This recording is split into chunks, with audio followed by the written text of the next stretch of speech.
I just think that like stories like yours, they touch people in a different way.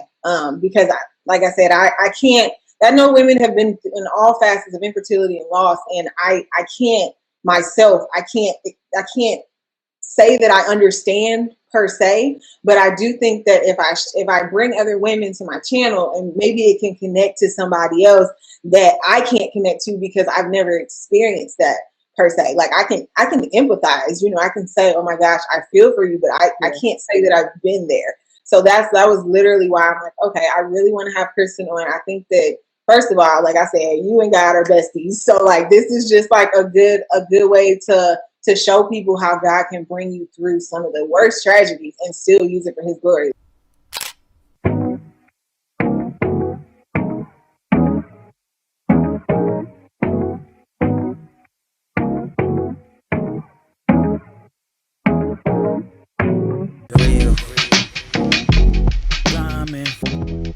Well, for anybody who is watching, hi, I am Janelle. I'm sure if you're, you might be watching from Kristen's page, so you might not know me. So I am Janelle, and I am an infertility awareness advocate. That's something kind of new for me, which is a weird title to have to say now, but that's kind of what my journey has become. So my husband and I started our journey, our infertility. Well, we've been trying to conceive for about 2.5 years. So let me start there. I'll kind of start there, and then I'll kind of introduce why we're doing this. So about 2.5 years, I've been married for 3 years, and 2.5 years ago, my husband and I started trying to have a baby, and we found out in 2019, we found out that we were actually dealing with infertility. And since then, I decided I wanted to share my journey, and I have been sharing so on YouTube and on my Instagram page and things like that. And from there, like I said, I started sharing on YouTube, and I wanted to share my journey, but I realized that there were just so many women and so many other stories that that people can't relate to me necessarily about because infertility has so many different kinds of issues. There's male factor, that's the issue that we have, and there's also endometriosis, there's PCOS. There's so many different things that impact people's fertility journeys that I realized that everybody is not dealing with the same thing, and it's all, as well as loss as well. My husband and I also experienced a miscarriage this past year in October, and while I can relate to some people because we've had that loss, there's just so many different things that people go through that I wanted to bring other people on my channel and on my YouTube, my Instagram, and even on Facebook Live to start talking about their journeys too. I just think there's power in sharing your testimony, and I think that there's no better way to help other people than to show them what you've been through and how you got through it, especially with God's help. So that's kind of where this live is coming from. This is the first time I'm going live with somebody. I've never been on Facebook Live before. So that's why if you got on really early, you probably saw the little technical difficulties, but we're trying to figure this out. But basically, I wanted to bring on other women and other people going on this journey, so they can share their stories and they can share how God helped them through their journeys and things that they've been through. So when I decided I wanted to do a Facebook Live or have people on my YouTube channel, the first person I thought of was Kristen, like literally the first person. And for a few reasons, first of all. So Kristen is a friend that I didn't know that I needed, if that makes sense. Like when we met, I didn't know. Well, first of all, when we met, I didn't know I was about to meet her. We have a mutual friend. Her name is Marcy, who we both love to death. And Marcy is Kristen's best friend. And Marcy invited me and my sister over one day, and Kristen was there. So that was the first time I met her. Wasn't, like I said, it was unexpected. Didn't know I was going to meet her. And I feel like the first time I met her, I put my foot in my mouth, and I thought she wasn't going to like me. I don't know if she remembers this. No. What happened?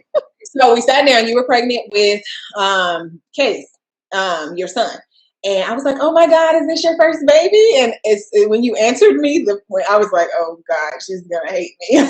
like I literally, because yeah, you'll understand what I mean once we get into the conversation. Whoever's watching, but I really thought you were gonna be like, "I don't like this girl." Oh, please. But that was like the first, like I really was thinking like the whole time, like, oh my gosh, I shouldn't have asked that. That was just rude. Like that kept going through my mind every time. So, but yeah, so we met that day at Marcy's house, and from there she started a group. Well, she had a group of like married wives. What was the name of the group exactly? I can't even remember what was the name. Too long of a name. It was called Young Okay, Wives Get Together and Pray. there we go. It was That's real my regular.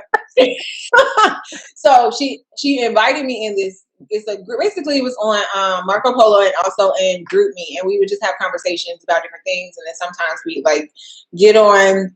Were we ever live, or was it always, I don't know, but we were always having these conversations and prayers and just having conversations, and if you needed to vent, if you needed prayer, whatever you needed as a wife, from a wife's perspective, we were in this group just talking, and it was like encouraging and uplifting, and that's kind of how we ended up connecting, most like actually getting to know each other better from that. And then as my husband and I started to trying to have a baby, she was there from the beginning stages of that, like like hearing about it, like why is this not working, and freaking out, trying to calm me down. And then even through IVF and just all the things, like Kristen has literally been there every step of the way. And like I said, it wasn't a friendship that we really knew was about to happen, but when it did, I was like, man, like I need Kristen. Everybody needs a Kristen. Partly, no, for real, because you also don't know that when we were doing our IVF, literally we were doing the transfer. They were about to put the embryo back inside of me, and they were doing like they do the acupuncture because they said it's relaxing and it's supposed to help. It's not relaxing, but as I'm getting acupuncture done, you were texting me gospel music, like, "Hey, God, put me on your heart, put you on my heart today. Here is a gospel song I thought you might want to hear." And I'm just sitting there, and I'm like, every time you text me like that, I'm just crying. Like it's always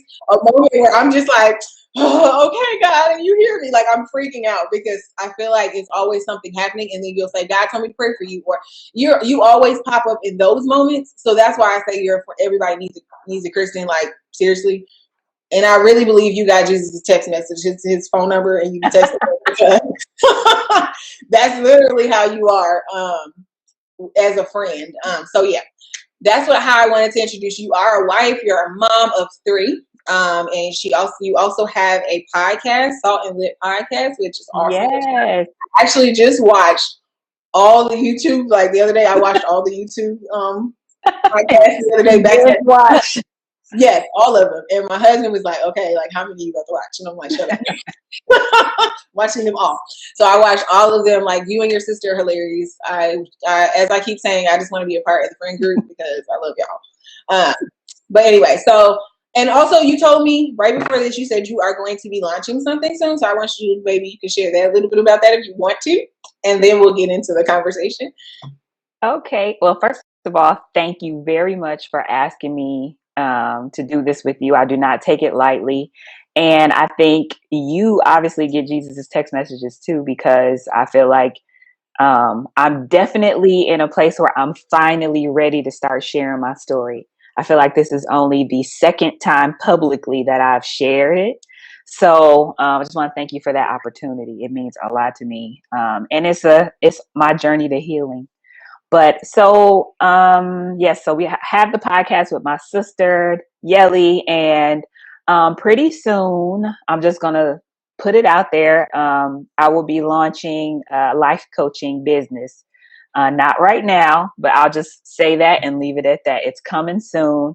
Got to get some things together and in the works, but yes. And then also for all of the wives and just married people who are watching, I'm connected with Heart Life Ministries. We try to do something virtually during COVID right now, once a month.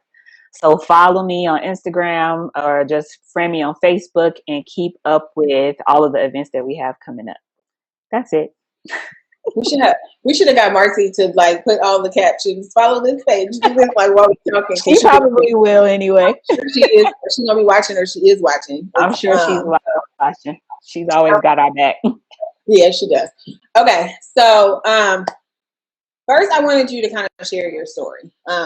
Your story is, first of all, while I listened to your story, I knew your story, knew it just by being friends, but you were actually on a podcast with one of your friends, Andrea. Yeah.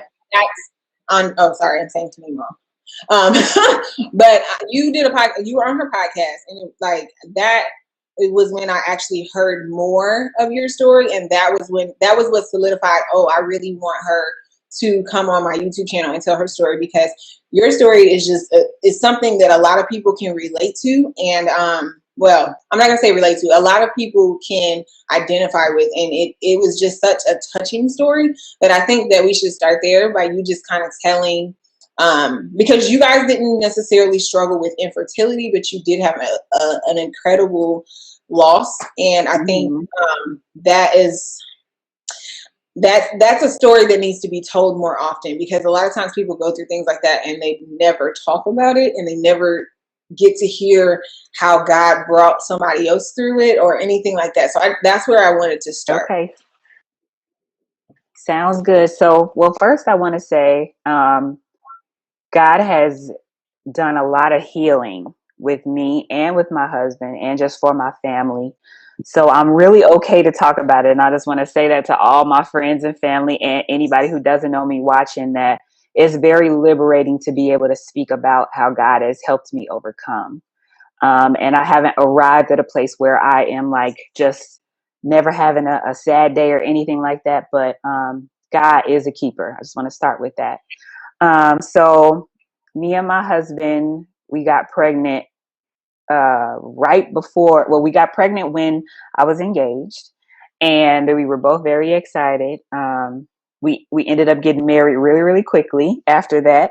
And so fast forward, we had our wedding, we got married, we were happy. We had a little baby on the way. And all the mamas know about that 20-week ultrasound where you're doing the full body scan. And what are we looking for? We're looking for the sex, right? So we get in there. We're just, what do you think it's going to be? Is it going to be a boy? Is it going to be a girl? And little did we know that day would like be one that would change our lives forever. So we got in there with the ultrasound tech.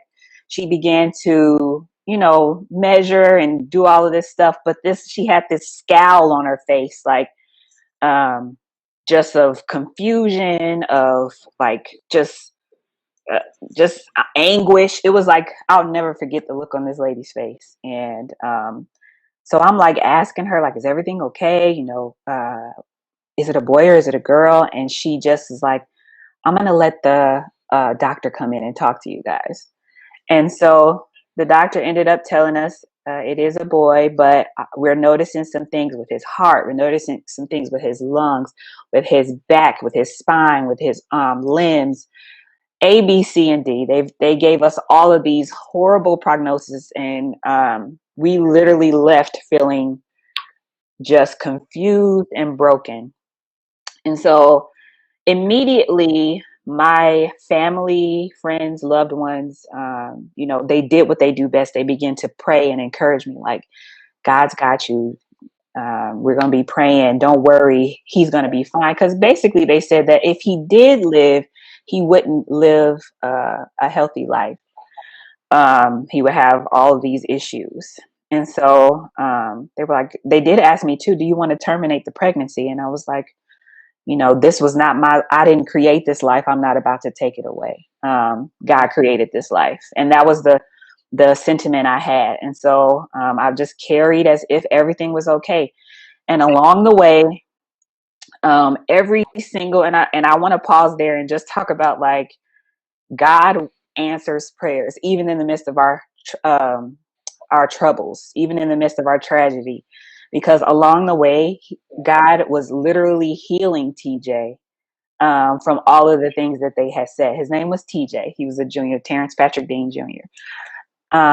We would go to the ultrasounds and they were like, oh, well, they said this, but we're not seeing any signs of that. Or we took a blood test, and I'm not seeing that that matches up with what they said originally. So I know for a fact that all along the way, TJ was being healed and he was being kept, and the prayers of the people around me were working.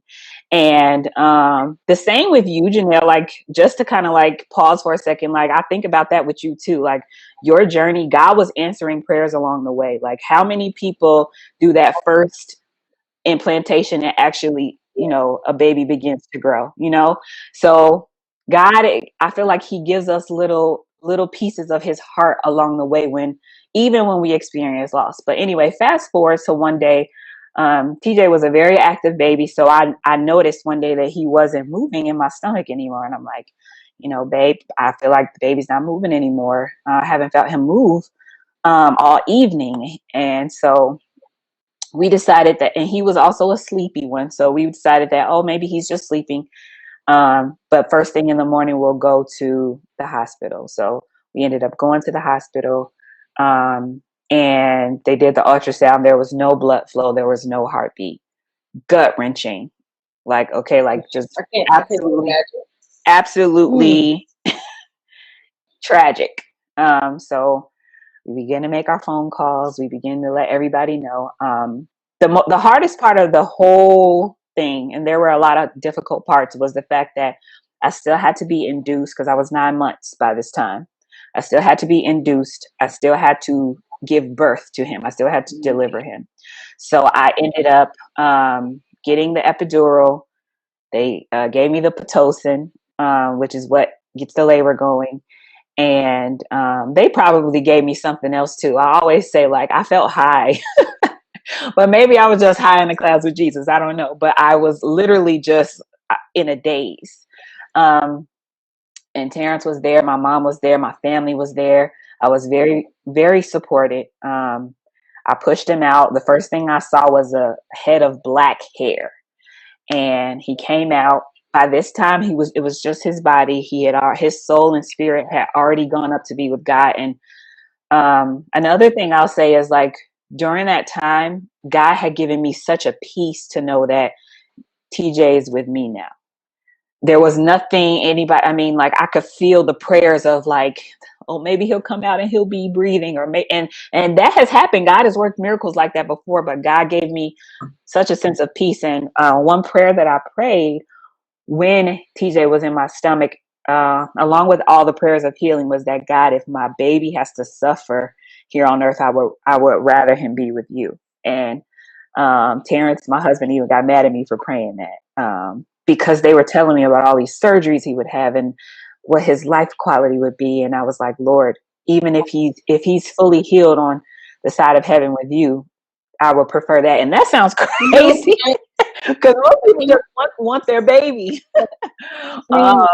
That's like praying a prayer of, God, like, your will be done. You know what I'm saying? Instead of it being like, this is what I would like, or this is what I prefer. God, you know what? I want my baby to be whole and healthy, and however that means. You know what I'm saying? Because God knew you wanted your baby there. Like, no matter what, you know what I'm saying? Like, no, he knew you. Looking back, I feel like I don't really even know what I was praying. I feel like I was Holy Spirit led that whole time. It was a very supernatural experience. Another part that really, really stands out to me. So I gave birth. We held him. We spent time with him. We loved on him. We kissed on him. We took pictures. We played worship music.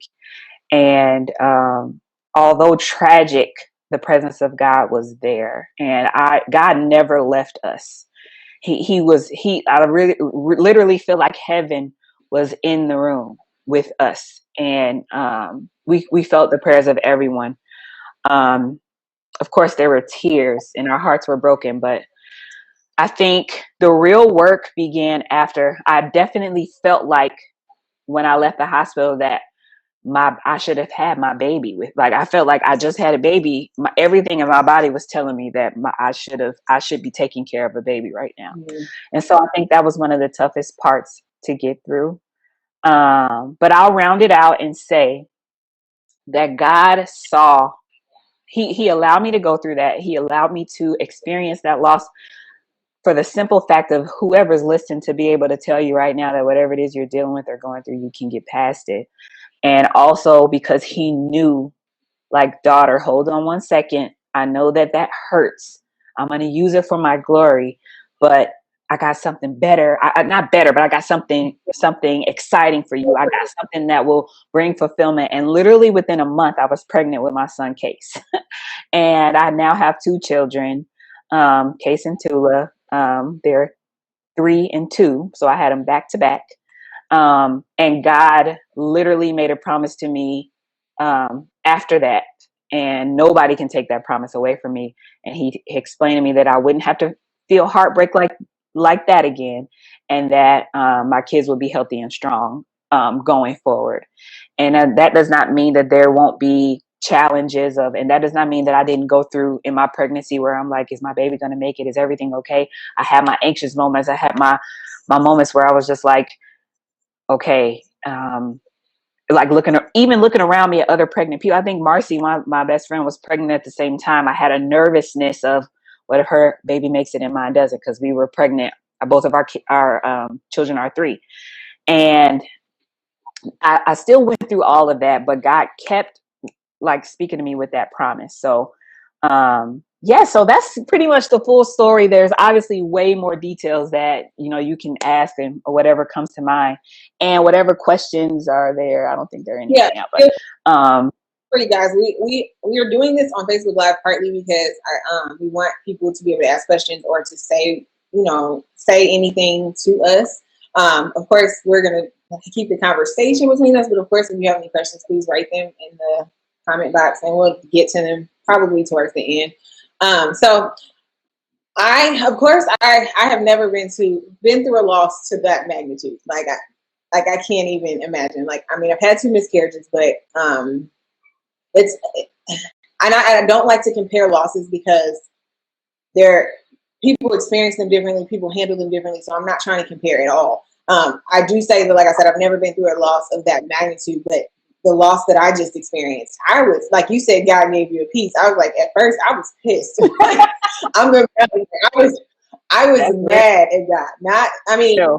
God gave me some peace since then, but the first thing, I was angry. So I guess my question is, was it always peace? Or were there moments of like anger, frustration, or like I know there was sadness, but like, were you always at peace with God? No. You know what it was? That's a really good question. My feeling was like, I know this ain't happening to me. Like, that was the feeling that I had. And It was because I felt like I have lived this really good life. Like, I loved God. I loved people. I felt like I was a devoted Christian. I felt like I did things the right way. And I was like, how is this happening to me? And 2 things I have to say, God told me to check me. And one was, my firstborn son died too, for you. Oh, that was the first thing. Wait, first of all, when God checked us, why did it be like a gut punch? Like, who do you think you are? Because And then along with that, it was just like a reminder of like, there's no good that you can do to deserve my love, anything. And the only thing promised is that eternity with Jesus, if you believe and confess with your mouth. Tragedy is something that it comes in a world of sin. This is a world of sin. There's nothing that you could have done or couldn't have done, because I literally went down the list of, dang, okay, maybe it's because I got pregnant before I got married, or maybe it's because I didn't do all of these A, B, C, and D, or maybe it's because all of these things came rushing to my mind, and God was like, you're not that good. There's no good or bad that you could do to experience things. My grace is sufficient for all. And you are not exempt. Once you give your yes to God, you aren't exempt from being used. If he's going to use you the way he wants to use you, once you say yes, once you decide, Jesus, use me for your glory, and you have my yes, and all those annoying songs that I hate, like yes, all of those songs, and your will be done. Like, I get irritated with those songs. And I'm like, okay, your will, but kind of like still my will a little bit. Like, can we negotiate here? I'll do this today, but like, can we do some of the stuff I want? Like, no. Like, when you're saying this, that's exactly how I felt. Like, I was like, okay, God, when we found out we were dealing with infertility, I was like, okay, I didn't freak out. I mean, there were some tears, but I was like, okay, God, well, you're going to do something different with us. Okay, I'm accept that. Then I'm like, okay, you want me to share our story? Okay, God, I'm putting it all out there on Instagram, on Facebook, everywhere. I'm telling people my business. I literally recorded myself getting an embryo transfer, legs in the air, everything, like the whole thing. I put it all out there. And I'm like, we got pregnant the first try. Okay, God, I deserve this because I'm doing what you said. I'm Mhm. sharing it with people. I'm doing all this stuff. We got pregnant first child, and I'm like, IVF's not that bad. Infertility's not that bad. Like, people are just overreacting. And then we have the miscarriage, and I'm like, God, what are you doing? Like, it was just like this. Like, I thought we had a deal Like, I here. know Like, you lying right now. like, you can't be for real. Like, this is not what you had for me. Like, you can't possibly have written the story like this for me when I'm trying to do everything I can for you. So I completely understand what you mean by that. Like, feeling like I'm trying to do the right thing. I'm trying to do everything you're saying. But I guess we forget that God never promised that it was going to be like an easy life, or wasn't never going to be tragedy, or that we weren't going to be hurt. Like, we think, like, we forget that God. The Bible literally says there's going to be trials. There's going to be tests. There's going to be all It does. It promises yeah, that, it does. actually. And so we forget that when things are going crazy, we on easy street, and it's something out of the blue hits us, and we're just like, wait. So I completely understand that. But so that makes complete sense to me. Do you think? So you said that there have been moments of questioning God, I guess, in that, but overall, you can tell that has drawn you closer to God. Like, do you feel like your relationship with God before this and then after this are different, or do you feel like there's been any sort of shift in that? Well, I think that um, God is who he is all the time. He's always good. We just don't always know him as much as we think we do. My childhood and all that was pretty much smooth sailing. I mean, I didn't really have anything that was super tragic that happened to me. And how could I have ever known God as a comforter? How could I ever have known him as a father, a protector, a keeper? How could I ever have known him as someone who will still hold me together after, like, going through something so tragic? And I think what it did is it made me lean into God in a different way. Like, I was able to grab hold of something new that I didn't know about God, but now I can testify about that. I had a relationship with God. I love God. I never doubted him at all. I never felt that, but I did feel like, okay, what you want? I did feel like that a couple times, but Yeah. but but it was always whispers of, um, I don't know. It was like a more intimate way of knowing God. Like, you can tell somebody, like, God will keep you, but when you know that he will, because he actually has kept you from going into a mental institution, from losing Yeah. your child, like, when you actually know that, there's a different type of confidence when you tell it to people. And I feel like that is the thing that draws people. Like, God has to use your testimony. All things work together for the good of those who love God, and he's always going to use it. And I feel like I heard the scriptures and I heard the stories and I heard what people have said, but there's a deeper level of belief now.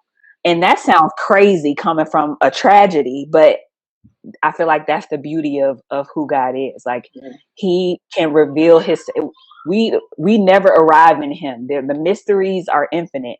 And I feel like that's the beauty of experiencing something like this and saying, and coming out, me even saying this sounds crazy to me, like my natural self, like, well, thank you, Jesus, for allowing me to know you as a comforter. Thank you, Jesus, for allowing me to know that you will protect me and keep me and give me grace to walk through seasons, and that I'm called to much greater than what my little mind can fathom. Our purpose lies in our tragedies. Like, I just thought about that. Like, our purpose is fully developed when we experience something just like that. Is exactly what you are walking out right now. Like, your purpose is literally engulfed in the things that you're experiencing and the lives that you changed, like, just along the way, and the people that are gravitating to your message. And it's not just about your story, it's about you and your message and how you're delivering it. So I don't know if that answered the question. I got on the soapbox. It does. So because there was my husband said the exact same thing. Like, one night, like, I was crying because I have my meltdowns, like literally, like because the people be like, "You're so strong, you're so this," and I just feel like, if you only knew. Like last night, I was crying like a baby, like seriously. I was laying in bed one night and I was crying. I'm like, I don't know why God is doing all this. Like God knows that being a wife and a mom was like the two things that I just wanted my entire life. I love that I have a career and all that stuff, but being a wife and a mom were the things that I really, really wanted. And I'm like, I don't know why he's putting me through all this. And my husband, he just looked at me and he was like, because he knows he can trust you to be used. He knows that he can trust you to share the message and not keep it to yourself and you're going to help people. And he's like, that, if he can get that out of you, why wouldn't he? Like, so and it's just like it's like an aha moment. It's like, okay, thank you, God, for trusting me to use me in that way. But I also can I not be used so much? Like sometimes you just want to say, hey, can you use me in a different way? I mean, like I want you to use me to help the homeless man down the street, not necessarily like keep the babies from me. But like it's like we wish we could pick and choose how God was going to use us or what he wants to use us for. But I think that you're so right. Like the tragedies are the thing that build us and shape our character and can be a light to other people. Because I was talking to some other girl, this other girl who went through IVF, but she ended up conceiving naturally, like after they had a failed attempt at IVF. And she was saying that she was like, because I was like talking to her about the same thing, like it's just frustrating that I'm going through all this and it's just, why is this happening? And she's like, she was like, have you ever like had somebody tell you that, oh, it's going to be all right, but they've never been through anything. And it's just like, you don't know. Like, but she was like, have you ever had somebody who has been through everything and they still trust God and they still going hard for God and they say something and they tell you their story and you just like, you leave encouraged. She was like, that's what happens when you go through something and God brings you out of it and he knows he can use you and you're willing to share that story. That story gives other people energy to keep going. Like it's like, and I don't know if you knew that, but like your story definitely is one of those stories that God used to help push me forward and keep me going. Like the crazy thing about my journey, because I'm going to ask you another question in a second, but the crazy thing about my journey has been that God, before I knew I was going through infertility, he placed all these women around me. Like I have like 4 or 5 friends who went through certain different types of infertility or loss or things like that. And he put this like army of women and most of them are like believers and prayer warriors that he put them around me. So when we did find out we were going through infertility, I didn't have to like go far to find people. Oh, I love it. Like I really didn't have to go far. And like, I've never felt alone. Like not one time in this journey have I ever felt like I was alone, because there was always women around me or people or like not just people. Like we went through our loss and people were sending us care packages and flowers and bringing food, and Marcy freaking took me to go get a massage. Like just doing things. I've had an army around me the entire time, so I've never felt alone. So I guess my next question is like, as far as like support and people or the people around you, like because there's probably people who have been through miscarriages or been through losses or struggling with infertility, and that support piece is like big when we talk about infertility or loss and how it helps people to heal. Like, how do you feel like your support system has been there for you, and what are the things that they did that helped like heal you or helped you come out of that such a hard place, if that makes sense? Well, my support system, I feel like never missed a beat. I feel like the most important thing they did was pray for me. And to anybody who's supporting anybody, that's not the only thing you can do. That's the first thing and the best thing that you can offer. But along with that, my support was so tight with me that they all felt the loss with me. There was like, TJ became like a movement. He was like a hero. I don't remember who started it first, but when the day that everything happened, this part does make me cry. I can talk about the loss all day long, but this part gets me choked up. There was a little, I don't know what it's called, it's just a picture. I love TJ with the little baby heart, with the little angel halo over the heart, and literally just anybody that was friends with me on Facebook, that's all I saw. Then they changed it like to their profile picture. And it was like an army to say, you are not alone. TJ is not forgotten. I got you. And that is the depth of the support that I felt. That's the weight of the support that I felt. Like I had an army of people. And my family is an army in itself. Then you got your second army, which is just my friends. And then you got just the army in the community. I'm sorry, of people who hear you and feel you and believe in just you as a person, and they want to see you do well, and they want to see you overcome. It was like nothing I've ever felt. And I think that's something I didn't get to say on the podcast. The I Love TJ pictures, it was a movement. I mean, everybody, like literally Janelle, like people I didn't know. I love TJ. I love TJ. And then the food coming in, my church giving us money because I couldn't work. I couldn't think.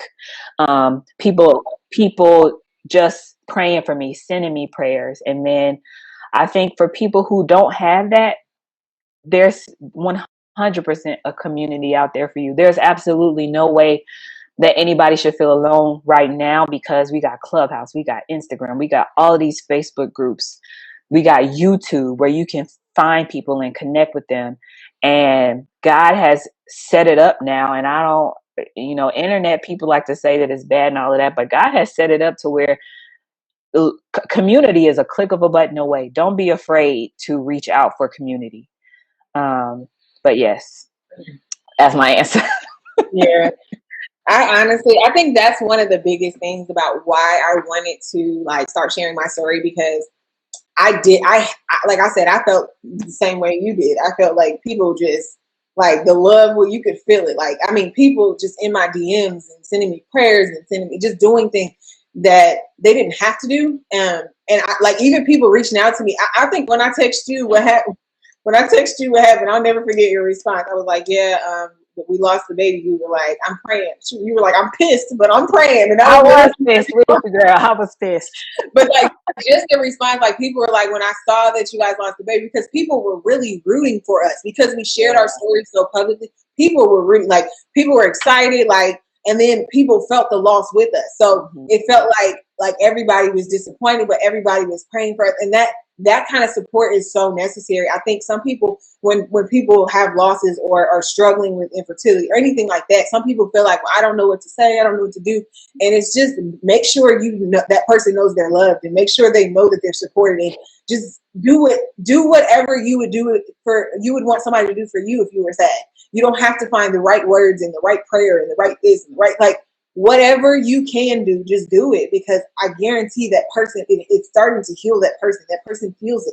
Like you said, you felt their prayers. You felt that presence. Like that would, I hate when people feel like they're alone. So that's why I've been so open, and like, I'm literally open to the point where like, if you need to talk, DM me. You know what I'm saying? I don't care if we know each other.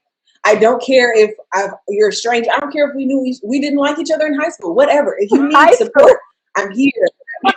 I'm serious. You be having a couple people that's like, but if you're going through something, I want to be there for people. Like, I don't want you to feel like you're alone, because that, like, being alone, I feel like isolation is a tool of the enemy. It really is. For sure. It is one of those things that makes you feel like you're the only person going through this, or you're the only person who has to deal with this, like in your marriage or your loss or whatever, and then you feel like that there's something wrong with me, or like you don't get the support you need. So I just don't want people to do that too. Yeah, you gotta, along with like not feeling isolated, saying your story and saying what you're going through, it allows others who have been through tragedies to feel purpose. Like, I remember one of my other best friends, Lauren. She was going through Lauren from the Lives group. She was going through like, hey girl. She was going through the infertility and stuff, and she went through her first loss, and her sharing it with me, she thinks I helped her. But me being able to help her, and now she has a beautiful 2-year-old who I love so much. Hey, Lex. Shout out to Lex. But it it gave me purpose. It gave me peace, and I feel like it goes both ways. Like it's not only just about you, somebody helping you. It's about your story being out there so that people who have experienced the same thing can find purpose in sharing what they know and connecting with you and how they know how to connect with you. And I found purpose in helping others. I find purpose in praying for people, which is why I'm so diligent, Yeah, you are, as you know. like I said, her and Jesus, they be texting each other because, like, no, seriously, like she got his phone number and she texts him because, like, seriously, your prayers. Because I always hear Marcy, she talking about the prayer, your prayers getting answered. Like Marcy will say, like Marcy will be like, I'll be praying about, or I'll say I can't find something. Kristen pray about it, and I find it like that. Yeah, you are definitely a prayer warrior, and like I said, your prayers come for me at the right time. It'll literally be I'll be having the worst day, and be like, God told me to pray for you today, and I just wanted to make sure you're good. And it always happens at the right time. So yeah, you are definitely that is definitely. I feel like other people are too. Like if somebody drops in your spirit, it's not just because you like, even if it's because you scrolled past and saw their name, and if you felt a little extra something, text them, send them a message. Even if you don't know them, we can message people. How are you doing? How can I pray for you? You know how many times I ask people that because people like be on my heart, and it's not for nothing. And all y'all who listening, I know I'm not the only person who has like discernment to say, what is that little prickle that I feel when that person's name comes across my mind? You know, just stop and pray for them. Yeah. So I believe in praying for folks. No, I definitely agree. And like you said something about being like helping your friend. That was actually a blessing to you. So that happened to me recently. So we had our miscarriage in October, and since the beginning of this year, like so January 1st, 2 of my friends have had miscarriages. Like, and both of them, I was probably one of the first people they reached out to. And it like, and both of them were like, I'm sorry if this is triggering. And I feel like the opposite. Like I felt the exact opposite. I was like, no, like, I mean, don't get me wrong. After I got off the phone with one of them, I cried myself because it was a little triggering, but that's not my first thought. My first thought is, oh my gosh, what can I do to be there for you? Yeah. You know what I'm saying? Because neither one of them had ever been through anything like that. They were just kind of shocked. And because I'm so open about sharing, they're like, I know she knows what's happening here. Mm-hmm. So it was just like, thank you, God, for putting me in a position to be there for somebody in that way. And because of that, because of how well I was supported when I went through it, I'm like one of them lives locally. And when I say, I'm like, okay, Ken, he was at the store. I'm like, go get some food. We're going to her house. We're doing, and I'm thinking like, because I'm like, what did people do for me? And I feel like the thing is, it's like I can't even think of the phrase, but it's like when somebody does good for you, and then it ends up being, it's a trickle effect. Like, I really feel like that's what this is. Like, you're showing people how to be a light because you're being a light. So, like, I definitely think that like, it's worth it to me to have to go through pain if I know that I'm helping somebody else. At least the pain is not here. It's not just here. Yes. That's my favorite line. You just literally took the words right out of my mouth. It's worth it, even if I'm just helping one. And especially if I'm helping somebody I love. But even if my message can touch one, thank you, Jesus. It was worth the struggle. It was worth the pain. So yes, I 100% wholeheartedly agree, which is just one of the reasons why I love you so much. No. Yeah, so that's just been like, that's the whole point of everything that I'm trying to do. But like I said, I just think that like stories like yours, they touch people in a different way. Because like I said, I can't, I know women have been in all facets of infertility and loss, and I can't myself, I can't say that I understand per se, but I do think that if I bring other women to my channel, and maybe it can connect to somebody else that I can't connect to because I've never experienced that per se. Like I can empathize, I can say, oh my gosh, I feel for you, but I can't say that I've been there. So that was literally why I'm like, okay, I really want to have Kristen on. I think that, first of all, like I said, you and God are besties. So like, this is just like a good way to show people how God can bring you through some of the worst tragedies and still use it for his glory. Like, he really can. And then like I said, I just, first of all, I love you. So I'm like, this will be just a great conversation anyway. So, I'm trying to think, I really don't have any more questions, but I did want to like just see if there's anything else that you might want to add. And I feel like somebody might have asked a question too. I'm not Oh sure. yeah. Let me see. Okay, so one question that was on here is, so how, like, I guess during all of this, like, how do you feel like God was speaking to you in that, like, during that time? Like, how do you feel like he was speaking to you, and how do you feel like you heard his voice? That is a good question. Well, the first, before I say that, I want to say I was in such a posture to listen. I was always seeking to hear because I couldn't really trust the voice of anybody else around me. I was like a fish out of water. I was not in control. I was not strong enough. I was not smart enough. So my ears, my spiritual ears were so in tune. And one way that I do that is devotion. Like I'm in my devotion constantly looking to hear God's voice. I wasn't just like waiting for him to like rain down and talk to me. I'm like seeking, searching. I'm listening to sermons. I'm reading books.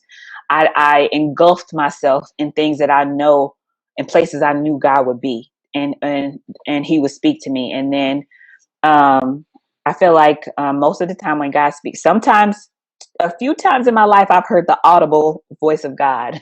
Most of the time it's like stop, no, like that's when I hear it.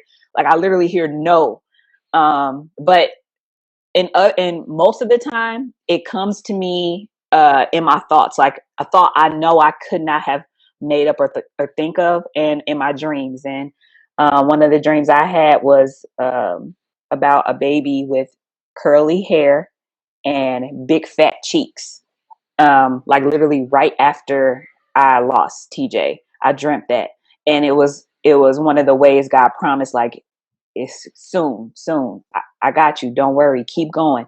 And like, and I just got to pause and say that to you. Like, keep that same energy of knowing God's promises for you. Keep that little warranty that you got. Keep looking at it. Keep thinking about it. Keep meditating on it. Keep believing. Never lose sight of, oh, maybe I'll just be, one of the ones that talks about it. No, you will be one of the ones that has victory and will have a child. So just keep that at the forefront. And that's to whoever is listening. Don't downplay the promises of God for your life. Believe and have faith. That is how we receive his promises, is by believing. But so yeah, I don't know if I answered the question. Once again, I veered off, but I feel like this whole thing is gonna be like, I veered off, but I mean, I answered something. It's fine. It's fine. Like I feel like you said what you need to say. So, okay. And so Marcy said, how do your friends know when it's when it's a good non-triggering time to bring up or ask about your baby and how you are doing? Well, Marcy, poor Marcy, she just that friend. I don't think you will know when there's a good time. There is no way to know. And the one thing that I do for people around me is I just ask. Literally, I'm like, is this a good time to bring up this A, B, and C? Are you okay to talk about this? And Marcy does this, so she kind of knows, like, is this okay for me to ask this question, even if it's not like directly related to what I went through, but like it might be a topic that could be triggering.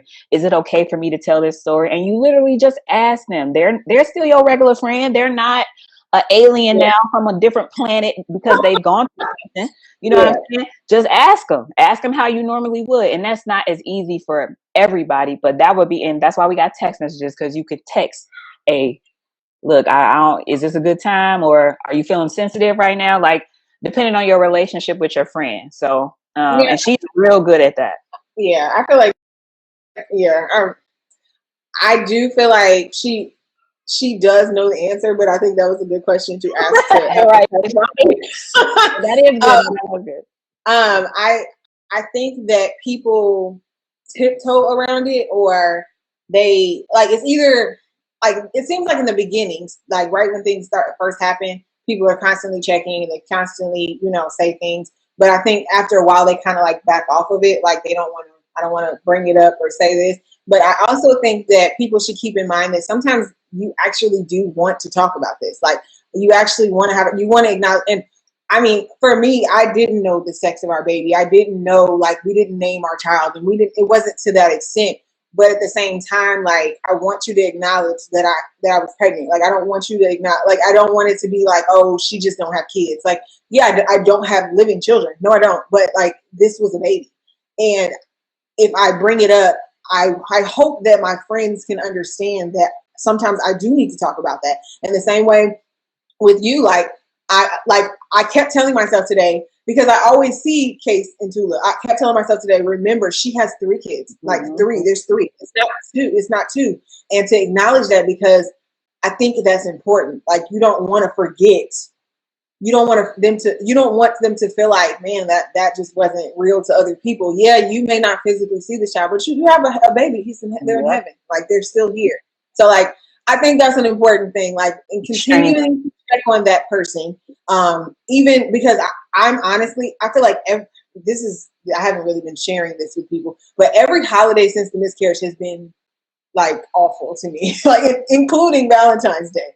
I mean, I'm just a hot mess. Like, because I keep thinking like, oh, I was supposed to be pregnant this Valentine's Day.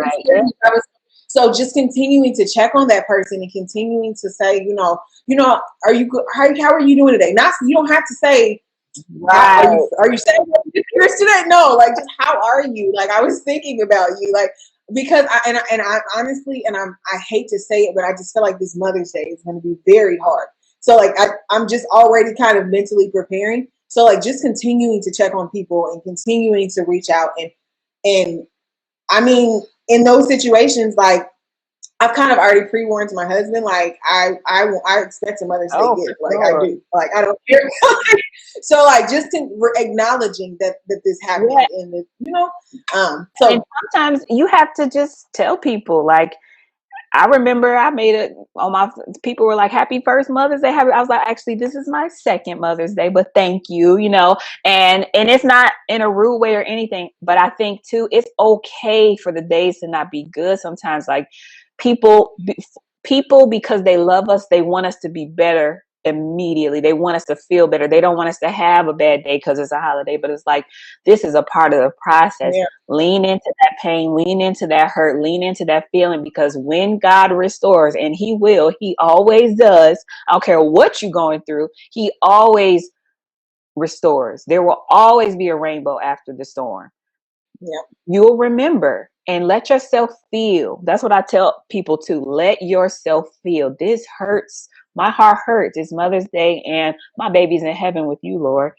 And, I feel sad about that. Like, saying that out loud and weeping and crying and letting yourself be whatever it is that you are, because God has given us grace to do so. So, yeah. So Marcy just added 2 questions. First of all, she's trying to make us cry tonight. Like, that's what she's trying to do. The first thing she said is, what are 5 things to say or not to say to a woman post loss? You should answer this. I'm sure actually somebody has said something. I will say I've only had one thing said, because, well, first let me say I've had 2 miscarriages. The first time people really didn't know, like, only probably 5 people might have known. And I feel like there was more like brushing it off the first time. So things would be said, but I just kind of let it go, because I was also going through a lot of stuff in my previous marriage. It was a lot. My marriage was falling apart. The baby it was just a lot. So I can't even remember everything, but I do remember the things that were said then were a lot less thought. They didn't think about like how to phrase things or how I might feel about them as much as this time. This time, like, people have been so, like I said, so supportive. And because I think, like I said, everybody was along with us on the journey. You saw how much it took to get pregnant. So for you to say something insensitive now, I can't be. What's the example? I need an example. Like, just give for one me, example. the only time, so the only thing that somebody said to me was, I guess we just have to go ahead and move on and try again or something. And it was like 2 days afterwards, and I was just like, I'm not to be graphic, but I'm still bleeding. I'm like, can we not so that was the only thing. But I've heard some people say some trash things to people, like at least it wasn't a real baby, or at least you don't have to stay up all night with a crying baby. Like, I wanted to do that. Like, what are you, like, people say stuff that's so insensitive, and like things like that. I can't, like, the state of mind that I was in, like I said, after doing shots in my stomach, in my butt, taking pills, doing this surgery. If they would have said something like that this time, my response would not have been Christian. Like, I would have had words, like, because I feel like you have to, like, there's no need to say things like that to people.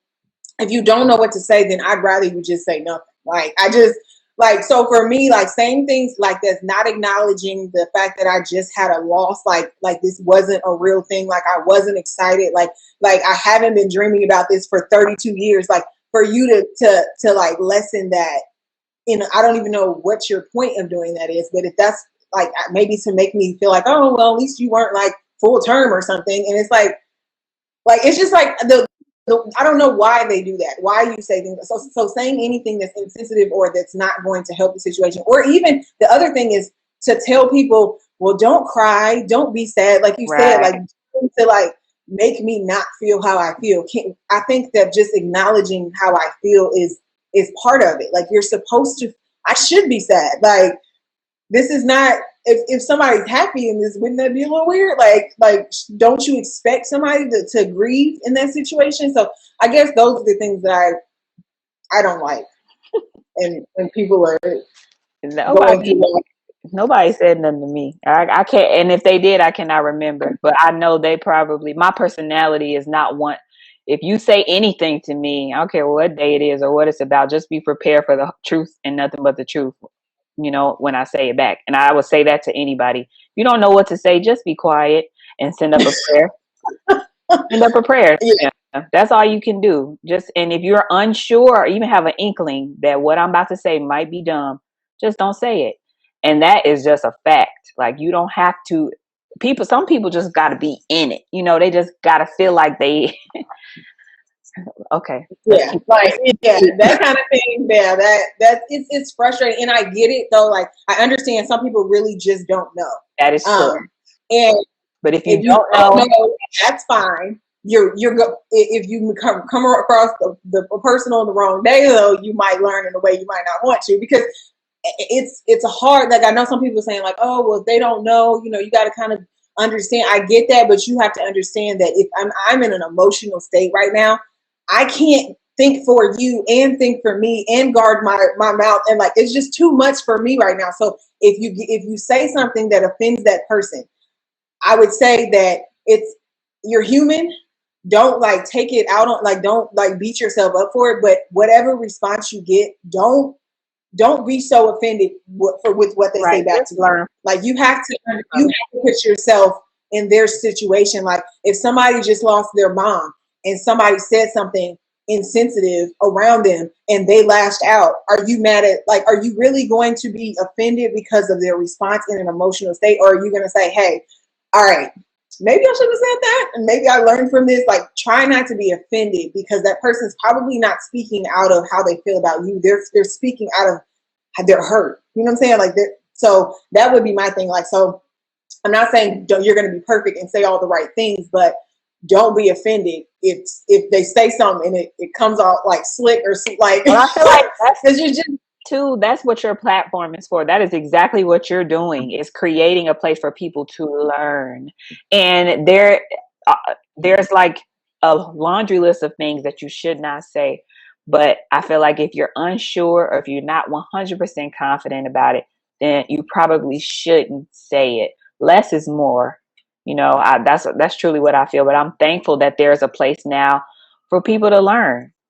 Yeah, and then also, like, if you're watching this like on the replay on my YouTube channel, if you have a friend going through this and you ever have a question about something you should or shouldn't say, feel free to DM me and I will let you know. This is there you go. I have no problem telling you the truth. Like, hey, like, cause I had somebody reach out to me, like, my friend had a loss, but I was doing this research about like, if they try to change this diet and do this and do that. And I'm like, sometimes that kind of stuff is frustrating too, because you're getting all this information and it's like everybody has a solution. Mm-hmm. And it's like, I'm hearing this from 10 people and eventually you're like, just everybody leave me alone. So like, I was like, well, maybe you should ask, do they want any advice first? Like, maybe you should ask, are they taking like any suggestions? If not, then no, not today. Right. Maybe next week.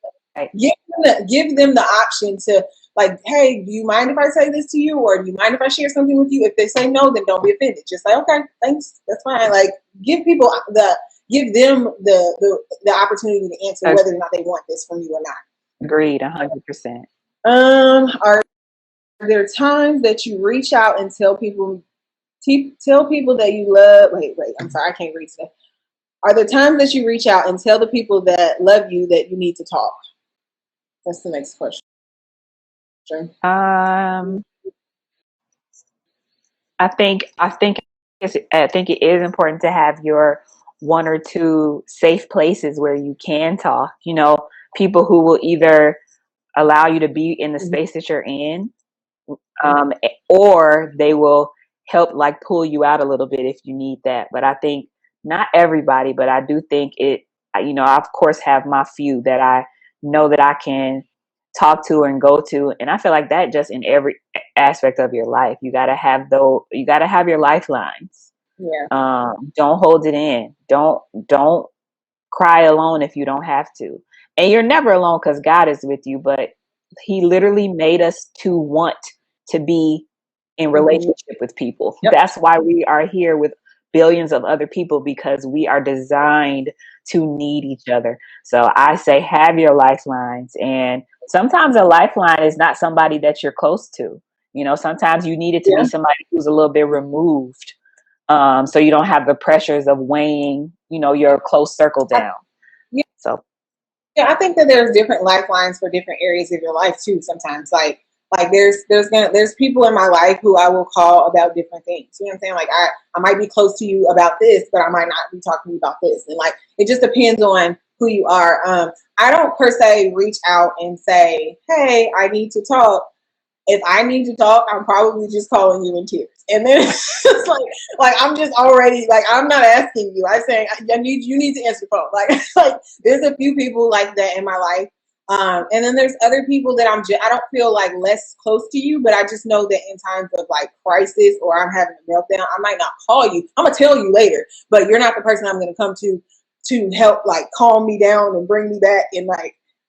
So I think that you just need different types of relationships, and they all serve a purpose, like all of them in different areas. Like, yeah. So, but like I said, I just call crying. Like, I don't give you a warning. You just me and my friends is like, if we got an issue, we just send pictures of ourselves crying. Like, look, this is what's happening right now. I need somebody need to say something.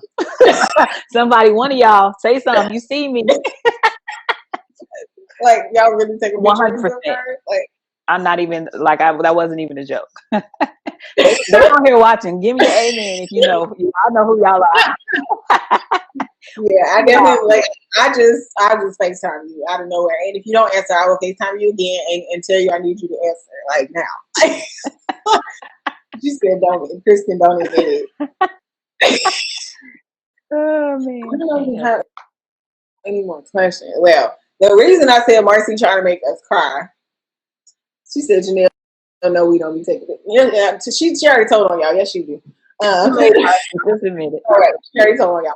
She said, can we please both close out with one thing we want to say to God or to our baby in heaven? That's why I said, she trying to make us cry. Oh. She wants us to cry tonight. That's for sure. Oh, Lord Jesus. Okay, I'll go first. Since it's your show, you can close it out. With the tears. I don't have any more questions. Y'all better type quick because once I start crying, we're done. Okay.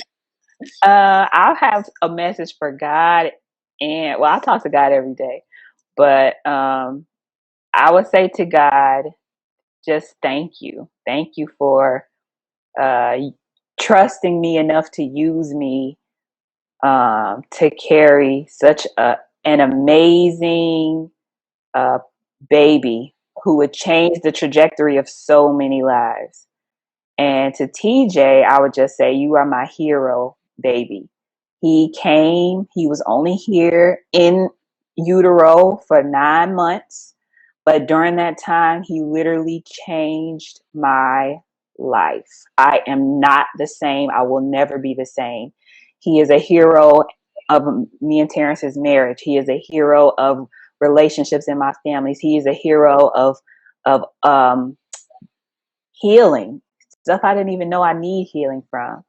And he's a hero because I am now like plunged into my purpose. So to my baby TJ, I would say thank you for being here while you were, and I love you very, very much. And I got through that without crying. Hey, I should have went first because like I don't know how to follow that up because now I'm sitting here like, oh man. I guess to God first. Okay, I guess what I would say to God is, you know, I may not like which the way things are going. Like I may not like how you're writing the story as of right now, but I know that once, you know, it's finished being written, I know it's gonna be a beautiful story. Like I know that he's promised us a family, not even just one child. I'm about to cry for real. I know that he has promised us children. And I don't know when it's going to happen. I don't know how it's going to happen, but I know he's promised that. And even though I don't know, like, I can't always see what he's doing. I'm grateful that along the way, he's just like, he's dropping, like, he's showing me his love and he's showing me how faithful he is, like, throughout this entire process. Marcy, why did you do this? Asking this question. So yeah, like I just want to say that I'm grateful that even though, you know, I asked for one thing, God is using all of this to change me and to shape me into who he's called me to be. And I'm grateful for that. So, you know, that's what I would say to God. To our babies, well, both of my babies, you know, I mean, I loved you and I never got to see you. I never even, you know, I saw ultrasound, but you were like, but, you know, I prayed for y'all, and, you know, I know that you had a purpose, even though the purpose wasn't to be here with me. I know that the same way you feel about like TJ, I know that those experiences and those children have shaped me to becoming the woman that I am. Yeah. And like I'm like, even when we have our rainbow children, I know that they'll never be forgotten because they were first. So, you know, I just want them to know they're loved, and, you know, if they couldn't be with me here on earth, I know that they're in the best hands. They kicking it with TJ right now.